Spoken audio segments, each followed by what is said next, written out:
On today's show, the Predator can bleed, and we did kill it. Some babysitter's back. She's not even top 10. And who's a better Joker, this or this guy right here? Movie talk starts right now. Look at you. Boy, Jandrew. Big time. Little cameo appearance there by Coy. Thank you to Coy Jandrew. There's so many Jandrews in the house right now. It's pretty intense. A whole pride of Jandrews is here. It's a clam bake. We also have Perri Nemiroff. We also have John Stephen Rocha. My name is merely Mark Ellis. And yes, hey, I'm back. You know what I did this morning? Well, let's go back to last night. I flew out of Jordan last night, landed in France this morning, had a glass of champagne and a shower at Charles de Gaulle Airport, and now I am here for Collider Movie Talk. Thank you to all the brave men and women of the armed forces who allowed me to come overseas and tell jokes to y'all courtesy of the USO. I am so impressed with everybody I met over there. I had the easiest job on the base, merely getting up and doing stand-up. Thank you. Got some new fans watching, had some fans there already. I really appreciate each and every one of you and all that you do for our country. We have a lot of stuff to get to today, and I'm happy to be back in town. What did you guys do this weekend? Was it cinematic extravaganza time, or did you take a break from the old movie watching? No, I didn't really take a break. I was able to cover even more Halloween on Saturday, so that's what I did. Perri's just walking around with a huge smile on her face because she got to see Halloween before pretty much anybody else in the office, and she knows all the secrets. She won't tell anybody. That's why I was happy to get out of town, out of the country for a while, because I don't want that movie spoiled for me. Yeah. John Rocha, how about you? Yeah, a lot of sports this weekend, actually. We do stuff on Sports Time on the Collider Sports shows. We had to cover all that stuff. NFL, college Adam, football. Are we doing plugs yet? No, I don't think we are. We're just saying, you also want to do this weekend. That's what I did this weekend.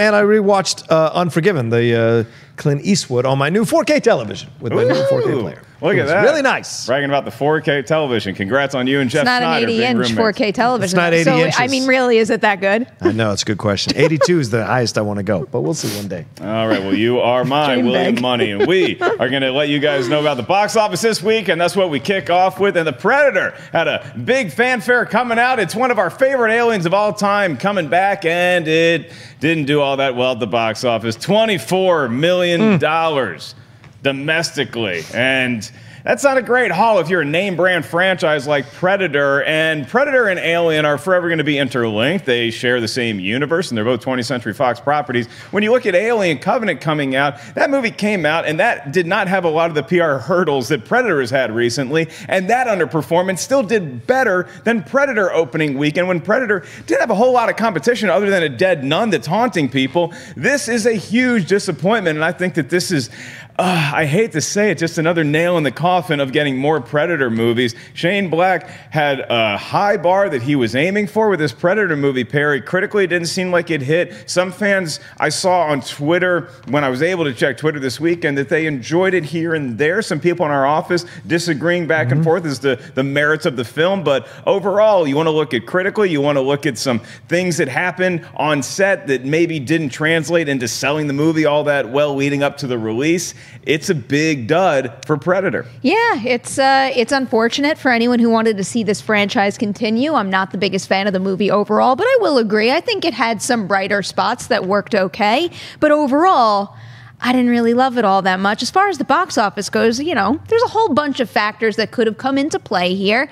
Critical response, obviously some controversy. There was a hurricane in the States this past weekend, so everything combined could have definitely hurt it. I don't want to pat myself on the back right now, but I pretty much nailed that number for this movie.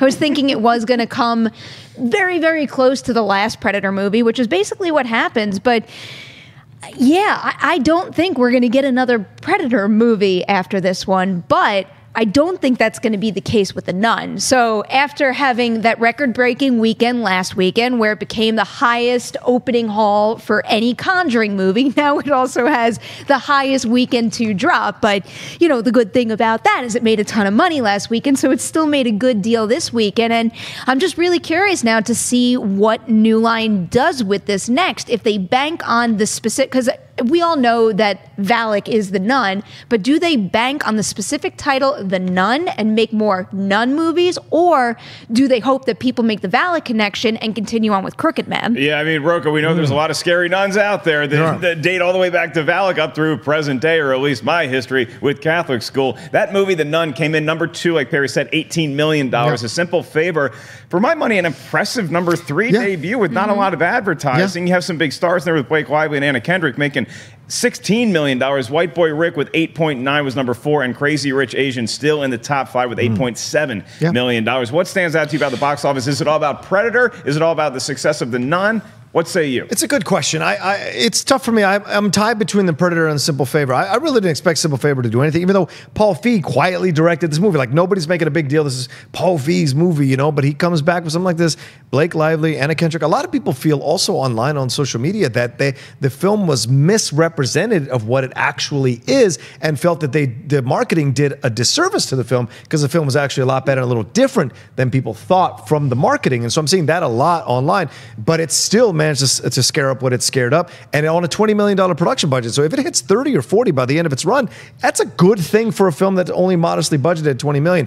Predator is DOA. It has been DOA. The trailers were DOA. The film is DOA. The franchise is DOA. I think, honestly, since 1987, they haven't done a really good Predator movie since that time. Yes, Predators is okay, but that's the best. It's a great movie. Exactly. That's the closest they've ever come to making a decent movie. But I think it might be, and I might be writing something about this for Collider, but it might for a video. But it might be that this 1987 Predator movie, they have tried to catch this lightning in a bottle again, and it may have been just an interesting set of factors during the time when Vietnam movies were big, set in the jungle. Schwarzenegger is hitting his apex as a star. John McTiernan as a director, Shane Black as a writer. Maybe it was just this mix of the time where people love this and they've been unable to capture the magic. Well, and if you can't have the original writer come back, who's a fantastic director, step in and deliver a film that people are going to see in mass, then you really got to shutter the doors at some point. This is reaching Alien territory, where nobody wants to see another installment of the Alien series because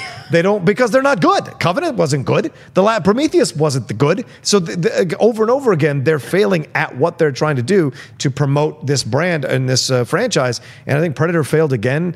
And a lot of people were upset about the things that I was upset about from the trailer, right? And from the footage we saw at Comic-Con. So I'm not surprised that it crashed and burned the way it did. I don't know if it has anything with hurricanes. It's 2 or 3 states. I mean, this is just crash and burn type thing. Well, I remember us talking about Alien Covenant and wondering if its box office opening weekend was disappointing. And that was $36 million what it made. You bring up the Adrian Brody classic Predators, and that movie did $24.7 million opening weekend on 1,000 less screens than what we got with the Predator. That's the saddest stat here, is that it is now the lowest opening ever for a live action film that opened with more than 4,000 theaters, taking that title from The Mummy. But I will say, Prometheus and Covenant aren't my favorite. They can't come close to Alien or Aliens, but both still left me wanting more of that franchise. You're I think Predator. The rarity. I think Predator is a completely different case here. You're insane. They're both terrible. I also don't think it's fair to say that The Predator crashed and burned, because really coming close to $25 million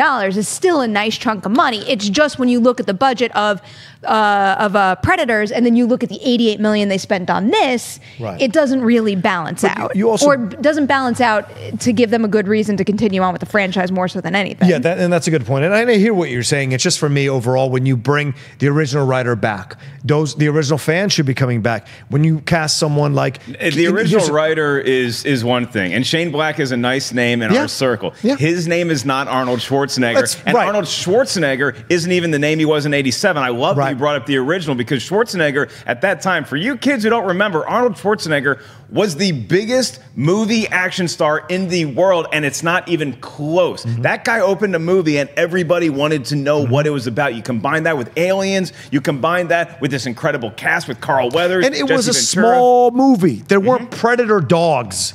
like you see in the there isn't like this HGH Predator. There's nothing of that bullcrap. There's just a simple movie about people on a mission to capture this alien that nobody can see, and one by one he's picking them off, and it's great, simple storytelling. I thought Shane was going to bring that back, but he did some weird stuff with this movie, some weird moments of humor that really didn't work. Some in the Me Too era to do the things that they did to Olivia Munn. Yes, she does turn it around on them at the end, but still, it's like so wrong.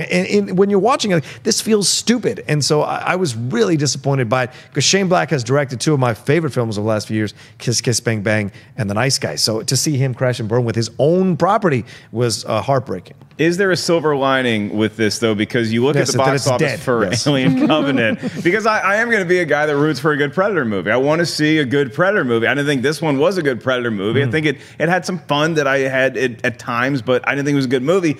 Now you look at what Alien Covenant did overseas. That movie made $166 million just overseas. Right. Which, if Predator can do that, it made $30 million opening weekend. So it has a good chance to make its $88 million budget back. But is that going to be enough? Because we see this trend recently with films that don't do that well in the States, but they do better overseas, and that is what's going to get the sequel. The Meg is getting a sequel in part because it's a huge international film. So we see that with things like Warcraft that blow up overseas. We don't know if we're getting a Warcraft sequel yet. Could you see a Predator sequel due to overseas numbers? And Perri, I know which way you lean on this. Do you think more Alien movies are going to come out than Predator movies? And you think that that's going to be a trend that continues?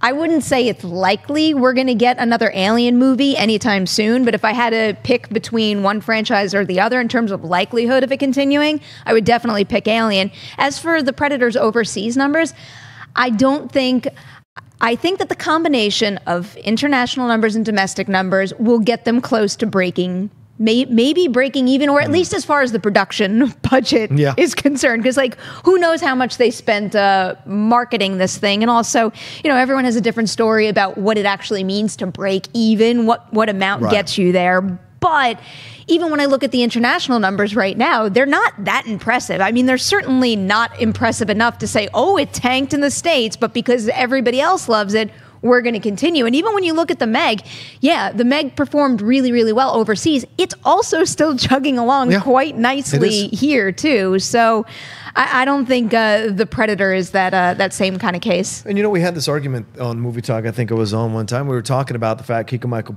Key revealing that they reshot 3/4 of that ending. And so people are like, oh, well, the reshoots don't necessarily mean it's a bad thing, blah, blah, blah. Well, more often than not, I really do think when you have to go back and reshoot the ending of a movie, more often than not, it's not a good thing. And it does not lead to a good result. Did it in Rogue One? Yes, but that's more the exception to the rule than the standard. Once a film is finished, you got to go back and redo it. Like we're seeing with Dark Phoenix, like or New Mutants, nobody's excited now to see this thing. So I'm still excited. Okay, fine, fair enough. Perri, against the note. You know, Perri, before we came on, Perri's like, what are we going to debate about? There's nothing to debate. Look what's happening. I always know when we're going to debate. I always have a feeling. I feel like you've got like 2 weeks worth of debate topics boiling over right now. I do want to ask you one question, and I just want to ask. I just want to say one last thing though. Mission Impossible Fallout finally beat Mission Impossible 2 for its domestic tour. So now we can kick that terrible sequel out the door. It's Mission Impossible Fallout. It's the best domestic grosser for that franchise.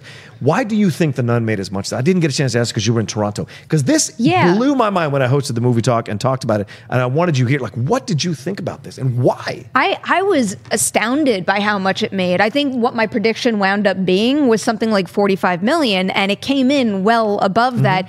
I think it has something to do with, I definitely think it's the momentum of the Conjuring franchise. I think it's the appeal of The Nun, just how you instantly know what you're in for when you see that Nun image. I think it's really powerful. I think they did a pretty good job marketing it. I mean, really, I think the trailers really do capture the successful haunted house vibe. I don't think the movie was great overall, but I really do think Corin Hardy has an eye for that, and it's that first week in September spot.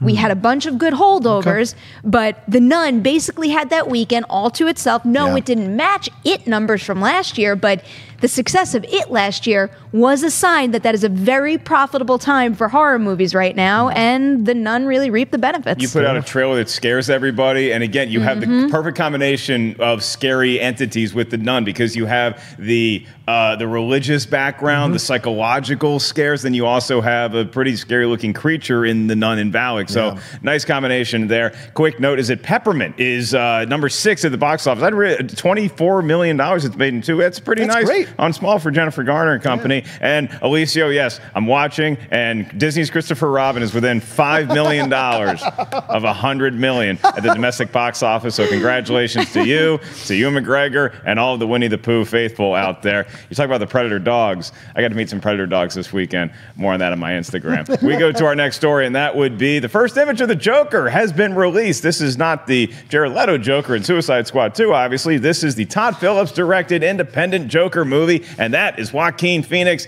And that's what the Joker looks like. Now, this may not be the finalized version of the Joker. We don't know when we meet this version of the Joker in the film, but that is Joaquin Phoenix, and he does not appear to be altogether sane. So I think it's a good starting point for this film, where it's going to play out a little bit like maybe the King of Comedy that Martin Scorsese had made way back in the early 80s. This movie takes place in the 80s, and like I said, it's directed by Todd Phillips. It's got a very nice surrounding cast that's coming together here. And on that note, Brett Cullen has been cast as Thomas Wayne, the father of Bruce Wayne. Now, that role was originally announced as being played by Alec Baldwin. Then Alec Baldwin decided he had a scheduling issue that he forgot about, and then departed the project. This is a great move, because Brett Cullen, not only is he familiar to Batman fans because he appeared in The Dark Knight Rises, he's a fantastic actor. You want to see some good Brett Cullen, see him in Puncture, the movie I always rave about with Chris Evans. Brett Cullen's a really good actor, and I think he would knock Thomas Wayne out of the stadium. So I'm excited about all this stuff. Let's talk about that image, though. Does it move you? John Rocha, does this look like the Joker that you thought you would see from Joaquin and company? Okay, so I have a lot of conflicted emotions about this, to be honest with you, because there were other images that were released of him walking and pulling a red nose off a clown and walking away and being weird and laughing. Okay, so I got to see this in motion, on video, on a trailer, to accept it. It's an interesting shot. The fact that they're going with just Arthur and his face, and you see the kind of squint in the left eye. It looks a little weird, and he looks really disheveled, and the hair is very flat. So it's definitely a character that Joaquin is creating and doing. I want to see more of this, but at this point, I'm looking at it going, is it going to be pretentious? Is it going to be pretentious? So I don't want it to be pretentious. I want it to be honest and raw and real. That's what I would like to see. So a little bit of this makes me kind of like, is he? So I'm not 100% on board with it. That's my honest thought when I see this image. Yeah, Perri, I mean, I look at this image and just gleaning from this one shot, which we hesitate to do, but it's what we have to talk about. I see a lot more of the Heath Ledger Joker vibe than I do the Jared Leto Joker, or the Jack Nicholson Joker, or the great Cesar Romero, for that matter. I don't see any familiar Joker in this. Also, if my bangs are ever cut that short, I'm going to be a very unhappy person with this. Honestly, this image did next to nothing for me. I'm really excited about the project. Yeah, I love the idea of them having this different arm of the DC film franchise that gives them the opportunity to have some creative freedom, do something daring, do something different, but I certainly didn't need this image. You always ask if it moves the needle. This does absolutely nothing for me. And this is one of those cases where I am very unhappy to see set footage being leaked online, because I think that, you know, looking at that, it looks a little silly to me, but that isn't the way that was meant to be seen. So now I'm all annoyed that I happen to watch it. Now I've got that drilled in my mind. I wish I didn't see anything at all. And I just wish that they had waited to reveal anything until we got something a little more concrete or full, like a trailer. I think this is the very definition of a tease image, by the way. This is not the finalized Joker you're going to see. This is just a creepy dude. Joaquin Phoenix apparently stole my haircut from the early days of Schmoedown. You can go back and watch those vids. Really? That's exactly what it looked like. I used to rock the hell out of the bangs. I have a big forehead, and I was like,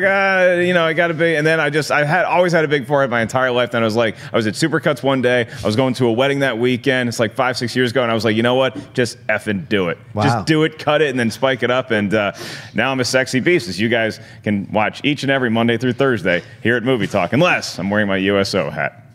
Okay, we're going to move on, but before we do, I'm going to remind you all that this show today is brought to you by Rode Microphones, our good buddies over at Rode Microphones. They had a really cool contest back in the summer called myrodereel.com. A bunch of filmmakers made a 3-minute short. They also had behind-the-scenes footage of them using a Rode product, and they submitted it. You can go check all these cool films out and vote for your favorite at myrodereel.com. Thanks again to Rode Microphones for making us sound extra cool and crisp. Our next story is going to be this very interesting Charlie's Angels film coming together. Has just added Patrick Stewart, Jean-Luc Picard himself, as the new Bosley. So Elizabeth Banks was the previously reported Bosley alongside Kristen Stewart, Naomi Scott, and Ella Balinska for the lead roles. Now the Hollywood Reporter is saying that Stewart is also going to be playing Bosley. So if Elizabeth Banks is playing Bosley and Patrick Stewart's playing Bosley, how is that going to work? Perri, is one of these Bosleys not going to survive to the end of the movie? No.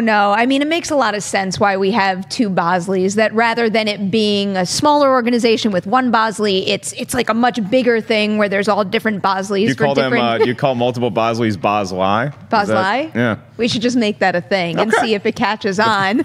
So this makes sense to me. I'm a little skeptical about this Charlie's Angels reboot at all. I think I was really excited about it at first. But, you know, Elizabeth Banks hasn't really shown me, I think, what she's capable of in a way that I'll have a whole lot of faith in her. And when they threw Kristen Stewart's name in the mix, something about that didn't sit right for me. And I am a firm believer that she is very, very talented. I know the Twilight stigma will never fully leave her, but I think she is capable of so much more than people give her credit for. But something about her in this, or at least what I expect the tone and the style of this movie might be, they don't jive very well. But if we're talking just Patrick Stewart right now, you could add Patrick Stewart to any film out there and it will make me more excited for it. I would look forward to the humorous interplay that the Bosley might have with Patrick Stewart and Elizabeth Banks having a back and forth. If they want to throw John Michael Higgins in there as another Bosley, we can have some of them from what we got with Pitch Perfect.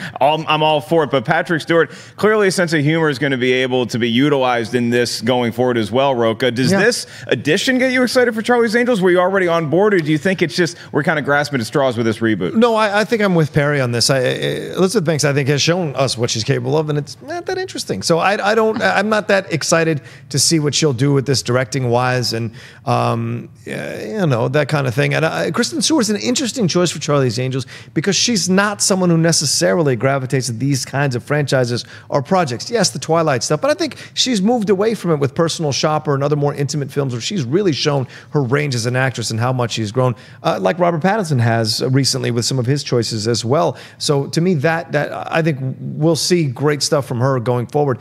I wouldn't be surprised if she's nominated for an Oscar someday real soon. So with Kristen Stewart, no surprise on my end. But this kind of thing seems very, very weird to me. And I understand Elizabeth Banks wants to do a new approach to it, make it multiple Angels teams all over the world. But then, so if it's Charlie's Angels, why are we focusing on one Angels group if there's multiple Angels groups around the world? Does that mean you're going to do other Angels films that focus on those teams? Are we going to do that? So are you introducing Patrick Stewart so you spin off a sequel that focuses on Patrick Stewart's Angels? Like, I just want to know how this all works. And are they, and like you said, are there going to be guest Bosley all over the universe?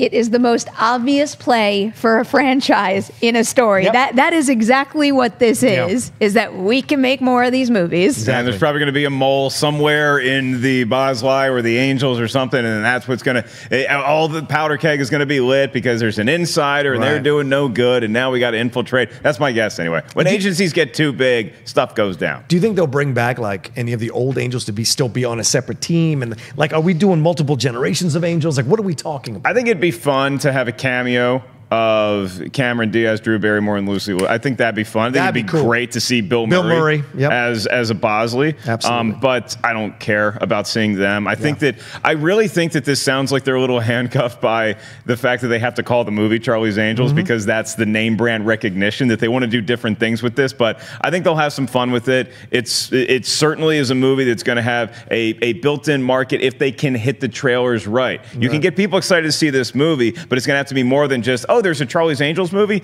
Here's my $15. You're going to have to make people want to go see it, but I think the opportunity's there. Yeah. Patrick Stewart's a nice addition. All right. He played the turd emoji in the Emoji Movie. Fun fact. And he's also Jean-Luc Picard in a new Star Trek that I haven't heard anything else about that, but that's pretty exciting. We move on to Red Sonja. And Red Sonja, if you guys aren't familiar with Red Sonja, it's just an all-time great 80s movie that was originally a spin-off of Conan the Barbarian. Arnold Schwarzenegger appears in the movie, but the star is Brigitte Nielsen. She's a warrior, gets recruited. I think she's helping out her sister, go find an amulet of some sort. It was a cool 80s movie, and it's just kind of got the lexicon vibe where people hear the term Red Sonja, they know that's an ass-kicking female warrior. Well, we're going to get a reboot, and it's going to be directed by Bryan Singer. Apparently, the director has been offered top dollar by Millennium to direct this new adaptation of Red Sonja. And so now the question suddenly shifts to, do we want a reboot of Red Sonja? To, is Bryan Singer the right guy to be doing a reboot of Red Sonja? And I'm all for a reboot of Red Sonja. I think that clearly the article that this was generated from the Hollywood Reporter mentioned that they're looking to capture on the success of Wonder Woman, so why not have another female warrior badass in there? And Red Sonja, people know the name. I don't know that a lot of people have seen the movie, but people are familiar with it, so it could be right for a reboot. Why is Bryan Singer the guy doing it? Bryan Singer's had a lot of allegations against him. And say whatever you want about allegations and how they don't merit truth. Any studio that hires Bryan Singer to direct a movie right now is going to have to deal with that firestorm. So why do you have to go through that trial? Is Bryan Singer really? Millennium Studios, just look at me for a minute, okay? I never have to go see another press screening of your movie ever again. I'm just curious. Is he really the only guy that can do it?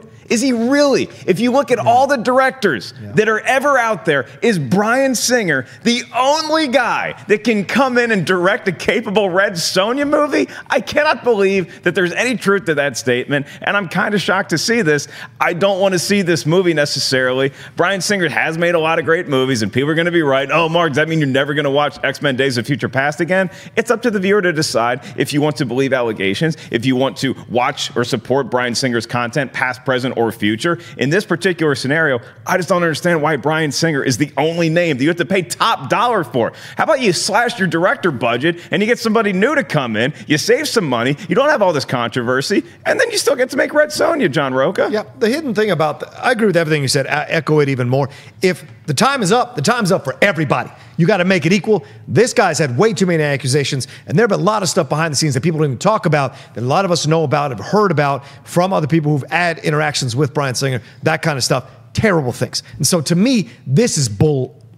And I don't want to like cuss on this thing. It's a family show. I'm, I'm going to place a guy. I don't want to cuss like Mickey said. If it gets merit. And I'll also point out, these aren't just allegations that I think is going to cause a firestorm. No. The guy literally got fired from the set of the Queen biopic. Because he was disappearing off the set all the time. He was accused of rape recently. And so if other people get accused of rape and lose their jobs, why is this guy getting hired top dollar? And I think also the undercurrent of this is Bryan Singer wouldn't have been caught dead directing a film for Millennium Pictures. Now this is how low his star has fallen that he's going to direct something for Millennium. And something like Red Sonja, which is not really the most name brand type of thing. So he's doing this to do what to rehabilitate supposedly his image. But this guy should be done directing films. I don't care who he knows. I don't care if I'm going to get my butt kicked in the parking lot by his fans. Like, this is ridiculous to me. Enough is enough already with this crap. He's done. He should be finished. The allegations are horrific. The things he's done to underage boys allegedly are horrific. And so to me, that kind of crap needs to go the way of the dodo. It needs to die once and for all, because if the time is up for everybody, regardless of gender, and it should be done correctly and taken care of. And the fact that they're offering this to a guy with a history of disappearing off sets for days on end with no explanation, to me, is ridiculous. Okay, Perri, we know that Rocha is a very passionate guy. We know that I am pretty jet-lagged and haven't had a lot of sleep in the last 72 to 96 hours. So talk some sense into us. Do you see the Rocha point where Bryan Singer is just a guy you don't want to get into a firestorm of controversy with, that it's not worth it? Or do you see some merit in Bryan Singer doing this film? Despite all that, you guys seem to be pretty sensible right now. This makes absolutely no sense to me whatsoever. I don't even understand. So, okay, wait. If they want to make, a series out of this to capture some of the success of Wonder Woman, why would you ever first put it out there by announcing that Bryan Singer could possibly direct your movie that instantly puts a major stink on your movie? What a bad foot to get started on. I really can't understand it. And the thing is, you know, I know a lot of, they're allegations. They're just allegations. It's not proven. Even that, where is it? I wrote it down here. Okay, so the Millennium said they're willing to work with Singer because none of the allegations seem to have merit. Ridiculous. Okay, but let's just take them at their word right now. He still got fired off a movie for not showing up to set. Yeah. He's not professional. What are you doing? And there are so many talented directors out there that can replace him. How about a talented female director? Yeah. Who was doing a Cowboy Ninja Michelle Viking? McLaren. There, I solved your problem. Yeah. Go get Michelle McLaren. Yeah, I think Gina Prince Bythewood's schedule has opened up because she's not doing. They're not doing Silver and Black, right? I mean, look, there's so many names. Let Brigitte Nielsen direct it. There's so many people out there that could do it, and I just don't. I literally don't understand. And look, Millennium Pictures. I'm at Mark Ellis Live on Twitter. Just please tweet me and let me know why Bryan Singer is the only human being on the face of the earth that is capable of doing this movie. We just did the Road Reel contest. Yeah. Go to myroadreel.com. Yeah. Look at all these promising young filmmakers that did 3 minutes of work. None of them have the past history of the allegations or the on-set behavior that Bryan Singer has, and they could probably make you a kick-ass Red Sonja movie, and Road would probably give them all the equipment for free to do it, so it's going to be a lot cheaper for you. I don't understand why you're paying this guy top dollar. What is the benefit of it? Because I was reading the Collider.com article too, and they're saying, and you know, not that they're making an excuse, but it's like, even if you look at it like, they could say it's from the director of X-Men. Yeah. Really? Yeah. Since when did that work? And I think they even point out that didn't work for Jack the Giant Slayer. Why would it work here? What value does that have? The other thing they suggested, though, was that this could be an attempt by Bryan Singer's people to kind of get his image back into play right now. But, if that's the case, they also shot themselves in the foot, because I haven't read anything particularly positive about this news breaking today. Well, and Perri, you're absolutely correct. This idea, if you're going to shoot your mouth off and say you want to evoke Wonder Woman and then hire a male director with accusations against him because allegations don't seem believable, you're an idiot. Hire a female director to do this, to bring it to life and do something interesting and fun with it, like Patty Jenkins. Don't say Wonder Woman if you ain't going to hire a female director to bring this badass female to life. And Red Sonja is a fantastic character. If you've read the books, if you've read any of the comics with her, that's a great character. A lot to explore here. Complete badass, and so much interesting adventure she goes on. And she is, at times, even better than Conan on certain events. So that tells you this is a character with high status.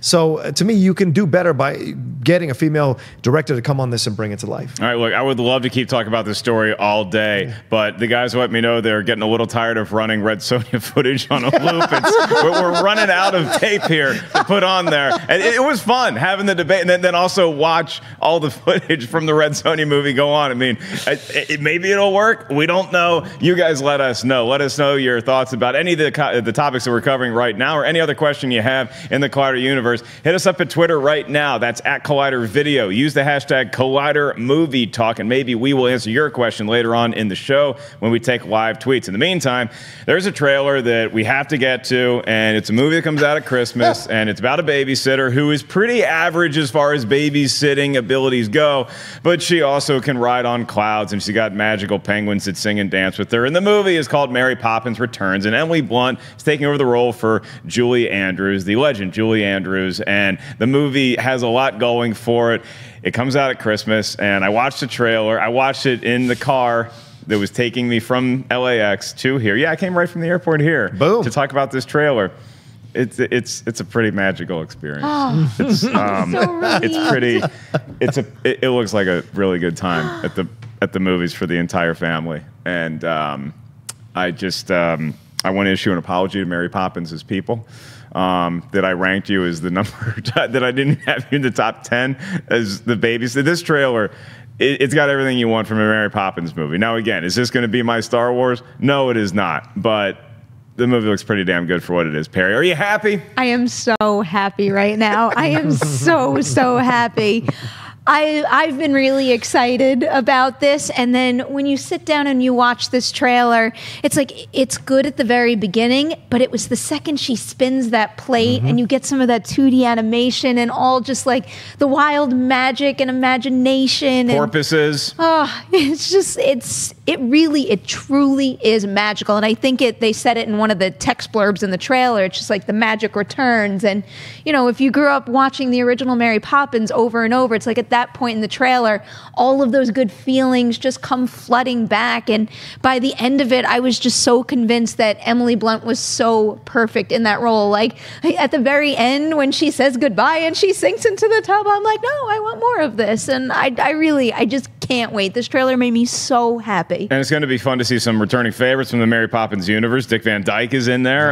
You're going to have Julie Walters, David Warner, Angela Lansbury. Angela Lansbury, remember? She killed all those people on Murder, She Wrote and then acted like she solved the case. Colin Firth and the Schmoedown favorite, Meryl Streep. Meryl Streep! John Rocha, Yeah. did this trailer do to you what it did to me? It melted my cold black heart. It absolutely did. And I went like this to watch the pitch trailer. I was like, and by the end, I was thoroughly enjoying it. It's nice to see Lin-Manuel Miranda in this as well. I enjoyed that. Obviously, they're evoking kind of the Dick Van Dyke, Julie Andrews relationship or situation that happened between them. He's a chimney sweep as well to a degree, it looks like. And so, but having Dick Van Dyke, that was the cherry on top of the cake. I guess I had missed the news that he was going to be in this. When he showed up and started dancing, I like, so to me, this is and he better have that terrible Did you cockney. cry or did you throw up? No, I tried. Who throws up with their eyes, Perry? We just weren't sure of the sound effect. You're not exactly Michael Winslow. So, no, I'm not. But for me, he better have that Cockney accent for the first movie. They better not fix that damn thing. Let him be with that terrible Cockney accent. I think. Well, I don't know that he's playing Bert. I think he might be playing somebody else. I don't care who he's playing. He better have that damn accent. I'll tell you that. But don't you cast Dick Van Dyke in this movie and not lean into that accent that everyone made a big deal about, and that most of us who grew up with it did enjoy him doing that accent. But yeah. I'm with you, Perry. The 2D animation, all of that, that's when the trailer went to a whole nother level. My only concern is, will this appeal to the new generations, the millennials, those kinds of things? Will it have that appeal? Did they grow up with Mary Poppins? Remember, this film is 60 years old. This is an interesting remake 60 years later. So did they watch it as much as like Perry did or I did or you did? And have that Don't throw same me on love it. Don't throw me into that. You didn't watch Mary Poppins? You didn't like Mary Poppins? I watched Mary Poppins. It was on. My mom put it on, and it was on, and it was fine. And then I went more to the Wizard of Oz, the Annies of the world. I was a fan of, and then I went into Star Wars and He-Man and G.I. Joe, and that created the boy you see before you. Sir, Annie can't hold a candle. Annie's a better movie than Mary Poppins. You're out of your frickin' mind. Perry, where do you stand on this hot debate? Annie, Mary Poppins. Mary Poppins. Yes. You're a fool. Man, those kids had it made regardless of what babysitters should. Annie was an orphan, okay? She had to pull herself up by her bootstraps against the evil Mrs. Hannigan, right? Mrs. Hannigan, yeah. Yeah. Carol Burnett? Yeah. Really? Carol Burnett was great in the movie. She was good in the movie. Directed by John Huston. Nice. It's a damn good movie, okay? That better be Just a saying. 5-pointer. Annie, where's my Annie remake? Oh, yeah, we got one. it. Yeah. Okay, we got the Annie remix. Now How'd that Mary work Poppins out? can come into the theater. I thought it was okay. You're ridiculous. Hey, tomorrow I love you. But today, I'm a little upset at you. Yeah, fair enough.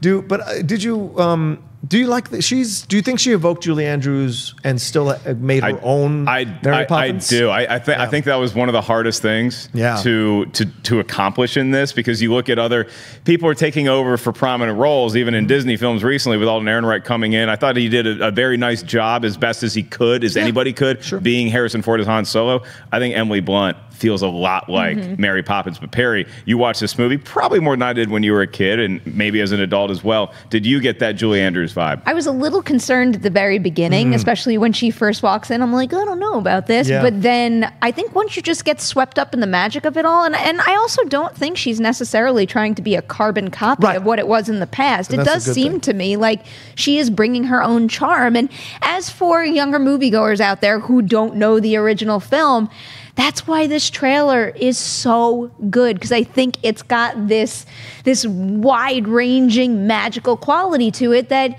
if any kid goes to a theater and this trailer plays, like I always try to, put myself in my little cousin's shoes and see what would pique their interest. And I do think that if they see any movie that they're excited about between now and when Mary Poppins comes out and this trailer plays before, they are going to be so captivated by her in the role, the colors, just the fantastical quality of it all. I think this is going to be a big winner come December. Yeah, I think it's going to be a monster come Christmas time. And yes, I do think that millennials and everybody's going to get swept up in the match. So. It's going to make $1 billion, and she's still not going to hold a candle to Miss Elizabeth Shue in Adventures in Babysitting. Fair. Well, I want to remind you guys, we have a whole lot of cool content across our channels here at Collider. This is Collider Video. Subscribe right here if you haven't already. And then you can also check out Collider Sports, Collider Quick, Collider Games. And we have a whole lot of podcasts to offer you as well. This is actually a podcast too. So if you're driving, you're in the gym, you can't watch it, you can download us as a podcast. Check out Podcast One or Apple Podcasts. You can get Movie Talk Monday through Thursday. And you can also get Afterthoughts with Ryan and Jay. Hi, Ryan and Jay. Missed you guys. Hope you still watch this show with all the other content we have to offer you. Remember, hey, Mark, big fan, both you guys. And then we have Mailbag on the weekends, hosted more often than not by Perri Nemiroff when she's not traveling internationally. You also do the Witching Hour podcast. What's on tap this week? I'm really excited. I'm actually really excited about this week and next week also, because we're going heavy into horror TV. This week is all about American Horror Story Apocalypse. First episode premiered the other night. And then you have next week to look forward to as well, which is going to be all about the new Purge TV series. All right, the new Purge TV series. Very interested to see what they do with that, because the Purge usually happens and it's done, and it's like a one and done. So you're going to do a 10-part miniseries on it. I'll spoil my opinion right off the bat. So far, so good. I really like it. All right, you heard it from the horror expert here, Perri and Haley Faust, talking a lot of cool horror stuff with the Witching Hour. John Rocha, you tried to plug it at the top of the show. I denied you. You took it to the hole, and I matumboed you. So tell us about sports. Tell us about Premier League recap. Tell us about what went down with Collider Sports. Yeah, we dropped a new episode of Collider Sports Time this morning. We talked about the second week of the NFL, third week of college football, and, of course, that big boxing match between Triple G and Canelo Alvarez. We touched on the Mayweather-Pacquiao stuff, and we had a lot of great conversations about the breaking news of Carson Wentz coming back, the idea of what's going to happen, who Josh Gordon was going to sign with, and we find out subsequently Josh Gordon was traded to the Patriots. So we talked about all of that today, and then a complex sports editor,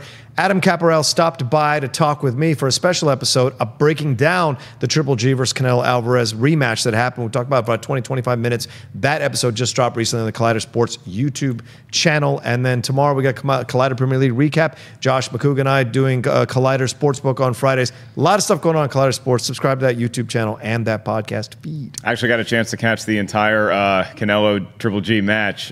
6 a.m. in Jordan with some of our nation's finest, and we watched it, and it was a hell of a fight. I think I would have been cool with a tie. Yeah, I think I would have been cool with Triple G winning, but like that was an intense boxing match. One of the better ones that I've seen in recent years. Well, it's time for live Twitter questions, and boy, do you guys have a whole. John Ashford says, "Oh hell no, Poppins all day." Okay, we get it, John. You and a lot of people love Mary Poppins, so. Okay, let's go to Chris El Guapo. And Chris El Guapo says, at this very point in time, what's the better cinematic universe? The Conjuring verse or the DCEU? Why is that a difficult question? That is, it's not even a competition in Perri's mind. I mean, to me, the only garbage component of the Conjuring film franchise is the first Annabelle movie. I think The Nun is maybe not the greatest, but I think it's good enough. I think Annabelle Creation is great. I think The Conjuring 2 is great. And I am so excited for that idea they have for Annabelle 3.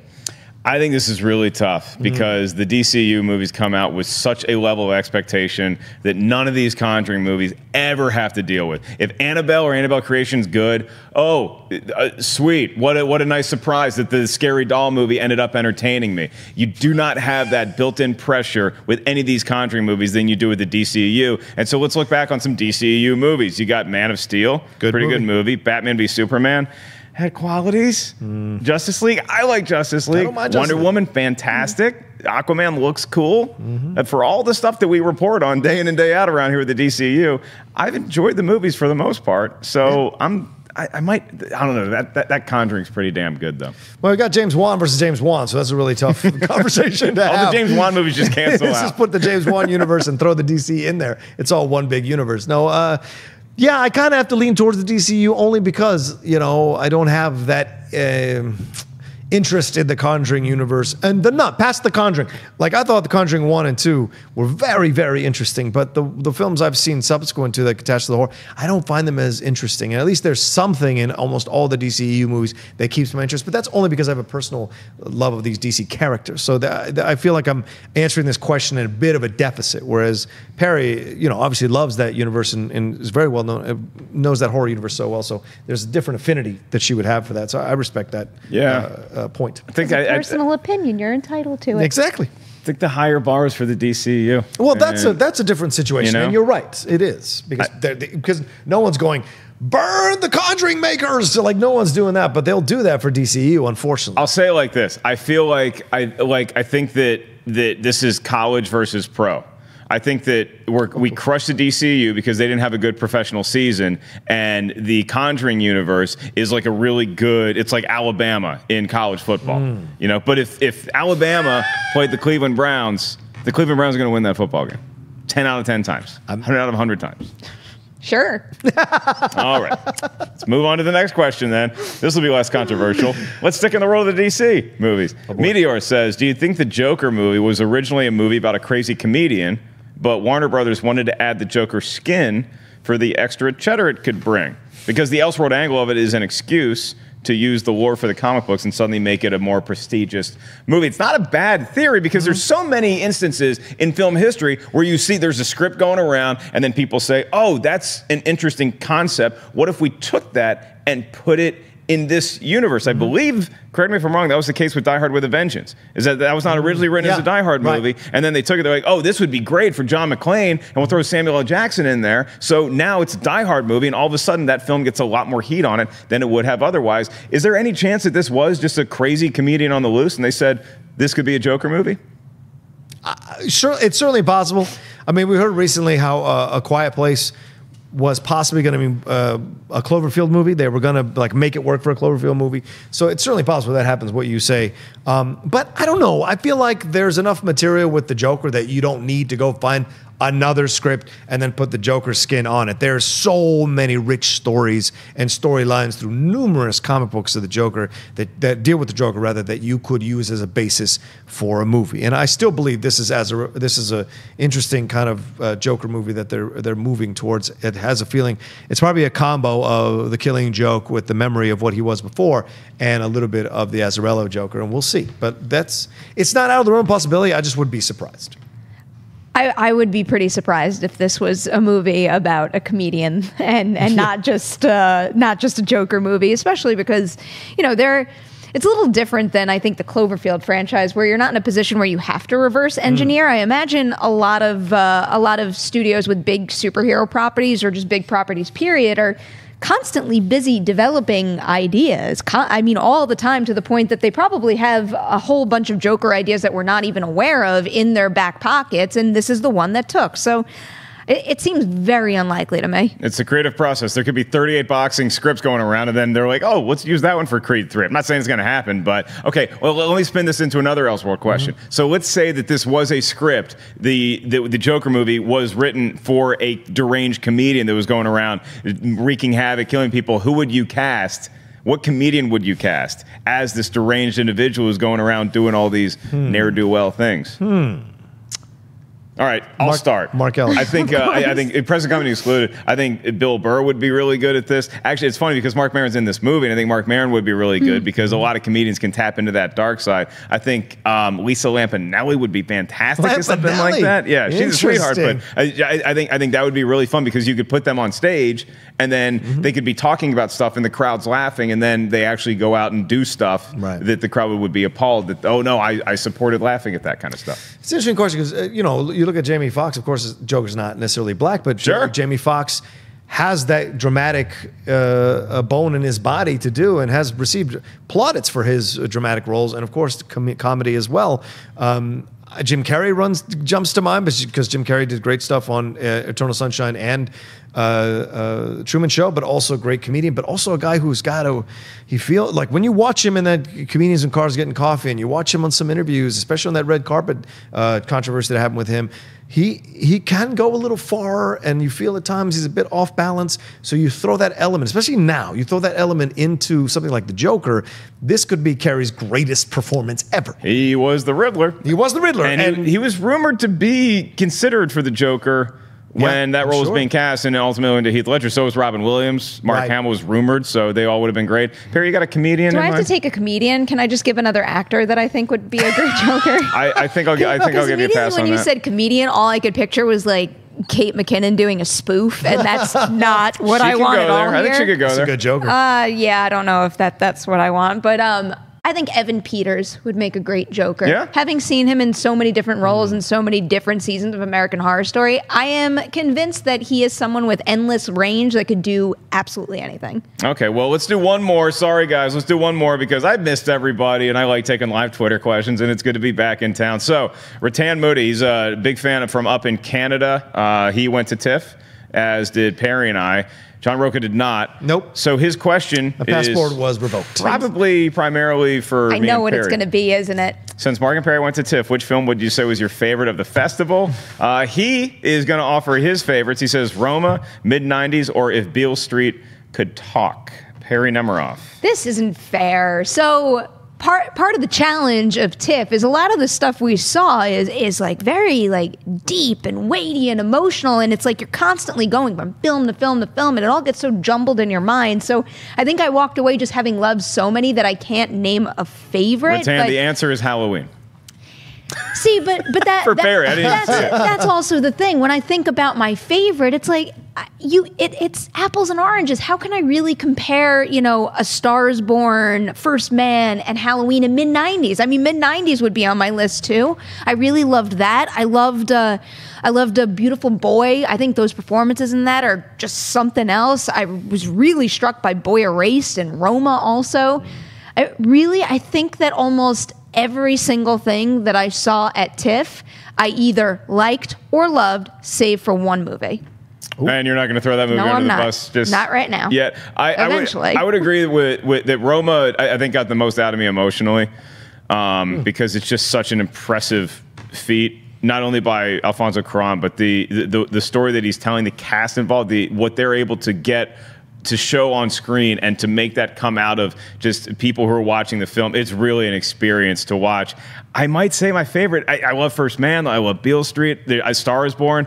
I'm sticking with what I said last week. Green Book. I think Green Book might have been it. Green Book might have been my favorite movie. It made me the happiest, I'll say that. I saw 23 TIFF movies, and I am crushed that one of them is not Green Book. Green Book's good. I'm so mad at I always do that at festivals. I'll see just about anything and everything I can, and I'll always miss whatever the big winners or the audience favorite. It's just Perri, what else did you fails. like about Canada? Because we had such a good time up there.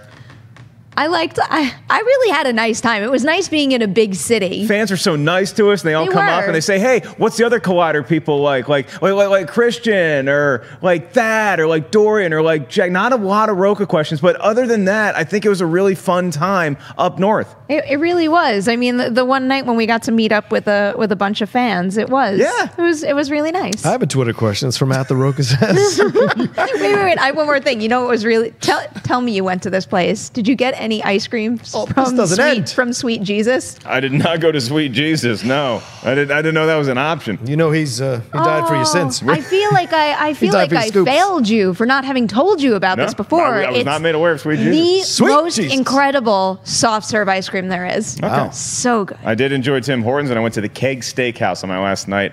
Fantastic filet. Anyway, John Rocha, yes, the fans did give you a lot of shout-outs up there. They were big fans of The Outlaw. We did an impromptu Schmoedown. It was a lot of fun. So, did you really? Yeah, you missed all of it. That's great. Thank you guys for tuning in to this episode of Collider Movie Talk. Maybe you'll make it to New York Comic Con. Who knows? I'm going to be there telling jokes at New York Comedy Club October 5th. I'm back here in LA for a big show at Los Globos Theater October 26th. You can get tickets for all of those at markellislive.com. And this Sunday, I'm doing a special benefit show hosted by Joshua Hercules McCouga on behalf of the Battle Buddies Foundation. They take dogs that were in the military, they pair them with veterans that used to be in the military, and they match them up, and it's a beautiful service. And I'm going to be telling jokes on behalf half of that this Sunday night at the Comedy Store. Perri, where can all the kids check you out? I am on Twitter and Instagram at Nemiroff. Don't forget to listen to The Witching Hour tomorrow. And John Rocha. Hey, at the Rocha Says, always on Twitter and Instagram. And like I said, subscribe to Collider Sports Time on YouTube and on the iTunes podcast feed. And follow us on Twitter, Collider_sports. Mr. 4K TV. Hey-o.